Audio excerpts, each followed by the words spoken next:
رمضان میں کرنا کیا ہے، عبادات کون کون سی ہم نے زیادہ کرنی ہے؟ سب سے پہلے تو یہ سمجھ لیں کہ روزہ دار کا سارا وقت ہی عبادت میں ہے۔ اسے کہا گیا ہے کہ روزہ تیرے لیے ڈھال ہے، روزہ رکھنا بھی ہے، رکھنے کے بھی فضائل ہیں۔ محبوب فرماتے ہیں اللہ تعالیٰ اور اس کے فرشتے سحری کھانے والوں پر رحمتوں کا نزول فرماتے ہیں۔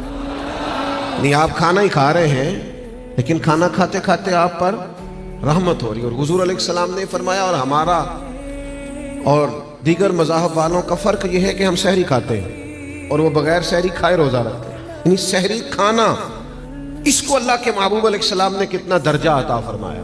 اب آپ نے روزہ رکھ لیا، روزہ ڈھال ہے، اس کو رکھنا بھی ہے اور اس کی حفاظت بھی کرنی ہے۔